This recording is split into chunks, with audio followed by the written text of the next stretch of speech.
right on the landing ground.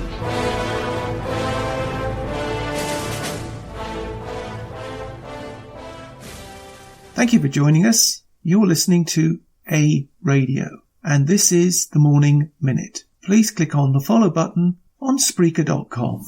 Today, I want to read you part of an article from the Daily Mail from a KATIE Hopkins about the terror attack in London last week. Now, I think it's important because this is the narrative that is going forward over there and certainly over here.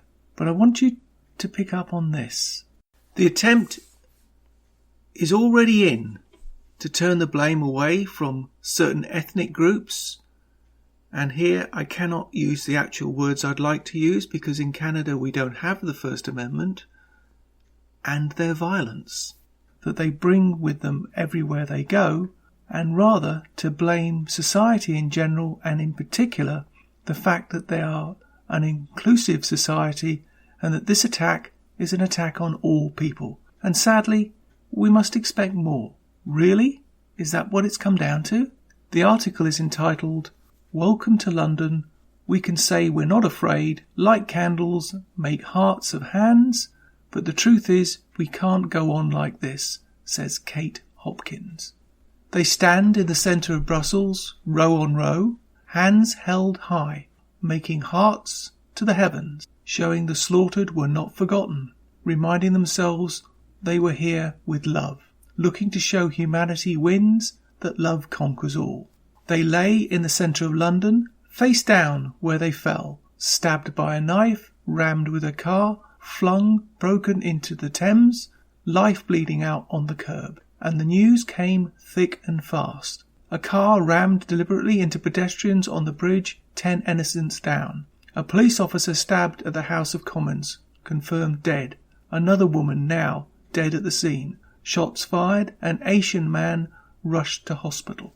But because this is us now, this is our country now, this is what we have become. To this we have been reduced, because all the while those forgiving fools in Brussels stood there with their stupid hands raised in hearts to the sky, another mischief was in the making. More death was in the pipeline.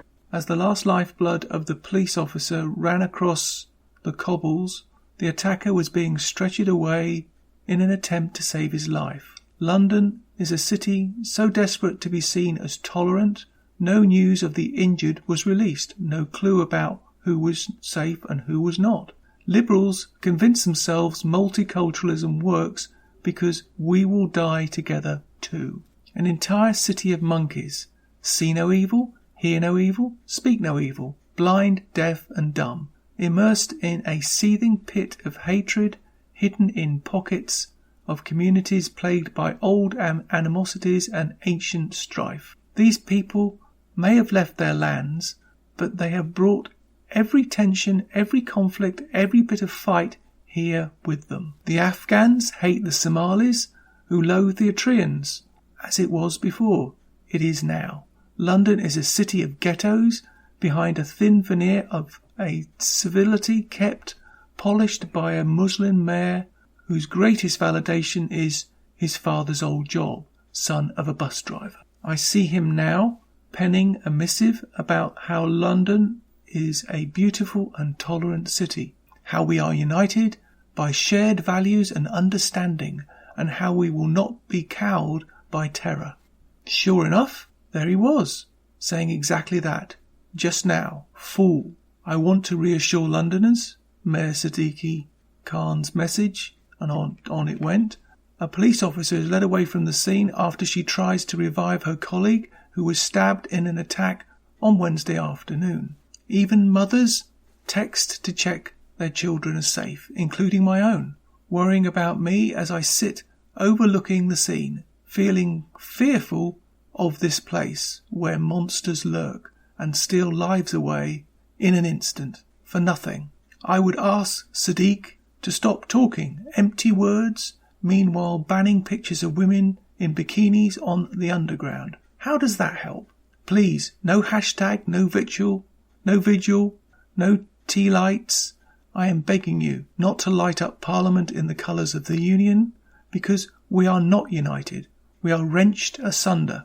The patriots of the rest of England versus the liberals in this city. The endless tolerance to those who harm us, while the Home Office tries to shift the focus of public fear to white terror, versus the millions like me who face the truth with worried families, hopeless hearts, who feel the country is sinking. Now, all I'm going to say to you is, that's sad. It doesn't have to be that way. And don't for 1 minute think that it won't happen here.